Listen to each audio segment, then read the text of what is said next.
What's up, everybody, and welcome back. Today we are taking another look at networks. Background's a little bit different. It's been a while since I've added to this series. Went back and watched the old videos, and it looks like we just kind of covered some basic intro networks, talked a little bit about some of the R packages that we'll use, talked about how we'd set up the data, and started looking at centrality and some of the statistics that we would use in network analysis.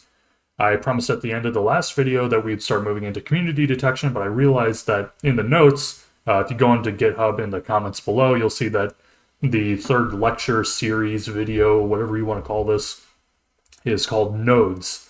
And if you scroll through the code here, you'll mostly see that there's like some dendrogram stuff, a little bit of like correlation matrix. And I felt like it wasn't really enough to make like a whole video on it. Or if it was a video, it would have been like 3 minutes or so. So let's be honest, most of that would have just been intro and conclusion anyway. So I'm just going to leave the notes up on GitHub. Feel free to scroll through that if you want. There's nothing like too crazy there, I think. I added like a ton of comments, so it reads really well. And there's some more links in that notes as well. So if you're looking for dendrograms or if you're looking for a little bit more of the statistics stuff, and it wasn't covered in a previous lecture, it might be covered in this one. So feel free to visit that on GitHub and you'll find the notes. Or let me know in the comments below if that's stuff that you want me to go through, like how to read a dendrogram or how to make them for network analysis. I'm happy to go through that. I just didn't think it was too much right now. So this video is actually on dyads and triads. So we're getting into more of those relationships between nodes rather than just kind of like comparing the two leaders of a karate club or something. So we're starting to get more into like the larger network community detection. And again, if you think about the genesis of network analysis being through physics and into the social sciences, and then it kind of splintering off from there, this is really more meant as a social scientist take on network analysis, not really a physics-based one. So when I say like larger community detection, I still may only mean like 50 people, not, like a million constellations or a series of stars or planets or something. So that's kind of the scope we're talking about here. Yeah, so dyads and triads. In this video, we're going to be covering what is a dyad, what is a triad, how you kind of read some of those, what assortativity means, transitivity, and how you could do all of this in R and look at some of the dyad and triad information. I think dyads and triads are a good way to compare networks from like a descriptive statistics standpoint. And yeah, but I think it's relatively easy to understand coming in. So maybe I can share my screen and we can get into the code. Let me hop on over to R and we'll go through this. We're here in R again, R Studio at least, and we're looking today at the same high school data just for simplicity as before. If you're not familiar with this data, feel free to go back to a previous video, but very quickly, this is high school data where students were handed a survey, and I may have listed you as a friend, and you may have listed me as a friend, and through filling out the survey, we created a network object. So good testing data that we get from the ergom package. You'll notice that we load the ergom package, grab the data, then immediately detach it. So this is all that we're using the ergom package for in this instance. We'll talk more about what an ergom, jergom, tergom, and all this other stuff is in the models section of the videos here at video 6. Well, it would be video 5 in the YouTube series, but yeah, so let's go ahead and run the data. Or not the data. Yeah, well, I guess we require the data as well as we get iGraph and assign it to the Dixon variable. If I go over here to environment, we see that we have Dixon ready. So again, looking at the summary of this, we can see that it's a directed network with 248 students filling out the survey, as well as 1,197 connections found, edges. So that's good. Let's go ahead and plot it. Again, I'm not a big fan of this base R or iGraph plot. Doesn't look the best. Definitely not publication ready, but here it is. We have the graph so far, and it's colored based on their grade that they're in. We see that we have isolated students as well in here, but yeah, so we have our object ready to go. So cool. Getting into dyads and triads. Here, dyads, and a dyad is just a connection between two nodes. So you and I are both connected in that we're both interested in network analysis right now. And so I'm connected to you as well as you're connected to me, let's say. Or at least we're both connected to a bipartite topic, which is network analysis. But we're both connected. So this is only looking at relationships between two nodes for now. But this is easily expandable and is another descriptive statistic that we can use. And don't overlook the descriptive statistics. I know it's not particularly the sexiest thing, and there won't be a whole lot of fancy data viz and plotting, but these numbers are really important because you can compare your descriptor, like the Dyad or the Triad, to other papers or other topics or other high schools, other time points. And so it's an excellent objective metric that you can compare around to see what your data is looking like compared to whatever you're comparing it to fit your research needs. So this is really important. And so if we run Dyad census, which essentially just is the iGraph Dyad function, you'll notice we get a couple different outputs. We get the mute, and let me back up. So all of these have a dollar symbol before them, which means that it's like a sub-argument of a function in R. So essentially we can pull out just a single number from these arguments if we want, which is kind of nice. So we can pull out the number of mutual connections, which we see 219 people where the arrow is pointing both ways, connecting both of them, as well as asymmetrical connections where the arrow is only going one way, and then null connections where we observe no connection where a connection would have been possible. And we see quite a few of these. So yeah, so let's look at the first statistic here, which is reciprocity. And so reciprocity is, and I explained this just a little bit below, but it's if we get a reciprocity through this function here called reciprocity, we see about a 37%. We'll call this 37. And so reciprocity is essentially just here, in this case, a 37% chance that if student A names student B as their friend, student B would have also have named student A. So over a 3% chance, it's a little over a 3% chance that where somebody lists someone else as a friend, it would have been received both ways, which is kind of cool. But conversely, glass half empty or glass 2/3 empty, if I list somebody as a friend 2/3% of the time, they're not listing me as their friend as well. Just kind of depressing in this high school, I guess. But we don't know if this is more or less than other high schools, right? This is just a statistic at this one time point through this one survey. But that's kind of this what this number can tell us. Is definitely an interesting dynamic, something good to know about our network. But there's a lot of different ways that we can calculate. Some people are a fan of doing this one function sort of approach of getting a descriptor. I think if you're more familiar with these metrics, it may make sense to do this. But just to unpack and demystify this metric a little bit more, let's take a look under the hood and see what this function is really doing.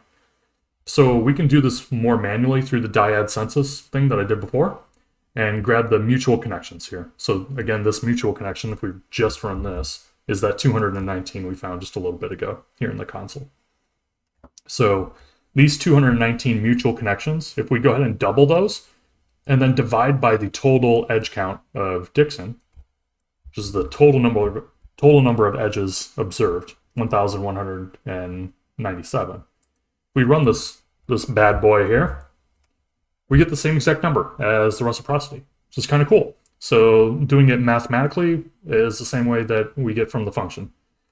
There's one other way to do this, which is even more theoretical and even more mathematical, and this is through an adjacency matrix calculation. So let's first go ahead and generate this adjacency matrix. You can see I already have it in my global environment here, but I'll go ahead and run it again. I was doing some testing with this earlier because I spotted an error and went ahead and fixed that. But here we have the sum of this adjacency matrix, which is just a number, as well as the multiplication of this sum by the transpose of adjacency matrix. So this is a number times a number. The issue I was having before is that there was matrix multiplication in here, where the matrix multiplication looks something like this. You may have seen this in R, where you have, let me go back, where you have percent signs around a multiplication symbol. This is matrix multiplication, not regular multiplication. So we'll go ahead and do that. So here, if we sum these both together, we get 438, which we're going to use later down here, where we take the sum of these two times the sum of this adjacency matrix and get the exact same number. If you run the mutual connections by 2, I believe that is also the 438 here. So that's just another way of looking at this. If your brain works in the more adjacency matrix mode, you may have understand reciprocity a little bit better through this method. But yeah, so you'll notice that if we run all three of these are three different ways of getting the exact same number, 37%. And just to review one more time, reciprocity was the chance that if I list somebody else as a friend, or that I'm connected to somebody else, that they would have also reciprocated on that and shown connection to me. So that is reciprocity. But there's a couple other alternatives to this, a couple other routes that we can go with reciprocity. You can set the mode in the reciprocity function. So you may have seen above that reciprocity here looked pretty basic as a function compared to some of the other manual calculations. Well, its helpfulness comes in through the mode argument within this function. So you can set it as a ratio like this, and here we get a 22% chance. So, well, what exactly is this doing? Well, this is adding in there that perhaps the only thing we don't care about is mutual connections. Perhaps we also care about asymmetrical connections. So this would now be the percent chance that if I name a student as a friend, that they would have named me back plus or having an asymmetrical connection from somebody that I didn't list. So this is expanding the denominator. The numerator is still the same, mutual connections. So we still care about me listing somebody else, but we care about the asymmetrical relationships back as well. And so usually this number is going to be a lot lower in this ratio here. A little bit differently, we can control for a certain variable through sortativity, and this kind of helps with homophily inquiries in our network. So here, if we control for a grade, this is a sortativity nominal of grade. We see a 55. We control for sex. We see a 13. Let's see if we control for race, and ignore some of the code on the race. The race data here was really noisy, so I had to factorize it, but see a 57. And so what a sortativity is showing us here is that this is the, basically if you have a positive number, it means you're going to have more sorting into like groups, the sortativity being sorting.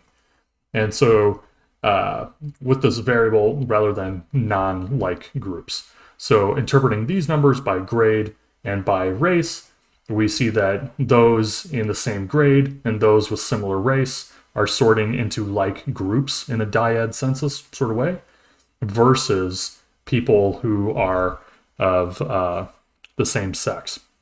So, which is kind of different from my high school experience, at least. Like all the girls and all the guys hang out together, but maybe as this number reaches 0, it starts to converge just a little bit more oppositely. I'm not too sure on that, but yeah. So here we can say pretty well that most of our students are hanging out with students of their same grade and same race.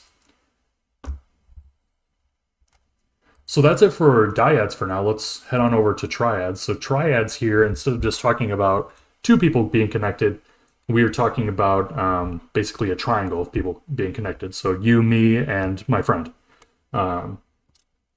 If we run transitivity, which instead of reciprocity is our metric of choice for this, we'll get an 18. So this is 18% that all, I guess you could read it as an 18% chance that two neighbors are connected to a third party, or that you would just have a closed triangle all around. So pick somebody out of this network, and there's an 18% chance that they have two friends, and those two friends get along. So it's kind of cool. That's kind of the smallest, most basic idea of a community, or at least friendship or connection at your school. And so this would be an interesting metric to see over time, because I feel like this is probably one of the better ways to measure interconnectedness at a school. But not the only way, as we're going to see here in a second. So if we do, for example, a random sample, which is what this function is doing, let's just create a completely random network. Forget about the high school. We're going to create a completely random network with the same number of vertexes and the same number of edges. So same nodes, same edge number. It's going to be a directed network, all the same. So a simple random network that models after our network here at the high school. If we run this and run a summary of it, so we see we got the same network as above. Let me just prove that here real fast. So we're going to run a summary of Dixon. We'll see that it's the same. They're both directed networks, the same, everything. But let's go ahead and look at the transitivity for this completely random non-social network, and we see that it's very low, about 4%, versus the transitivity of our network is 18%. So we know that it's better than complete isolate, like random assignment, that there are actual social dynamics going on in friend selection and things like that. So this is a good way to compare your network compared to just a completely random one. I left this in here just so you know how to generate a random network and compare your results to it. So if we look at Triad census, this will give us kind of the largest picture of Triad data available. If we do question mark and then the function, this will generate a help page for us. And this help page is nice because it has in the details like a table of exactly what the code means, which I have just manually coded here in as census labels. And then let's run Triad census, this new function we're working on here on our Dixon data. We get all these numbers. Great. Let's throw them together in a data frame where we have the labels next to what these numbers are, and then we'll go ahead and view this. So here we got census labels 003 with a lot and 300 with like 43. So what the heck does this mean? Well, if we go over here to our help page, we see that 003 is a completely empty graph where A, B, and C are not connected at all. And this is extremely popular, right? We have many counts of this occurring. If we go down to 300, we see that A is connected to B both ways in a directed manner. B is also connected to C, and A is connected to C. So all three of these three amigos are like the best buds. They're all listed next to each other. They all filled it out, and nobody forgot each other in the survey. So this is a complete graph, 300 is. And we only see 43 occurrences of this. And transitivity gave us, an 18% triad connection, but it didn't seem to really paint, a picture as clear as just the base number of things. Let's pluck one more out. You can read through all of these different connections. This is basically just a derivation of all of the different kinds of connections that a network can have between three nodes. So let's pick 111D, which is A is connected to B, and then C is kind of connected to B. And C just hangs around sometimes. So 111D has over 1,000 occurrences of this happening. And so, yeah, that's another way to view your data through triads. And so if we do the triad census of the completely random network that we made above called RAND, I was tempted to call this Randy, but we're just calling it a RAND network. We can see that 300s almost never exist. It's 0 of them actually in the random network, whereas we have 43 completely closed triangles. So kind of cool. So yeah, this lecture was all about dyads and triads. And what we did was we looked at reciprocity and transitivity, namely, but we threw in a couple other functions to get you along your way, looking at homophily based upon different variables in our data, like grade, sex, and race, and then as well as looking at all of the different variations of triad census that you can get beyond just transitivity. So this should set you on your way to using dyads and triads in a more complete way.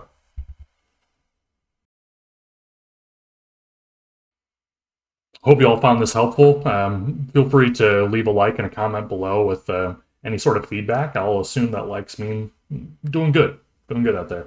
If you have any more to add on this, if there's anything I missed about dyads and triads specifically, feel free to chime in.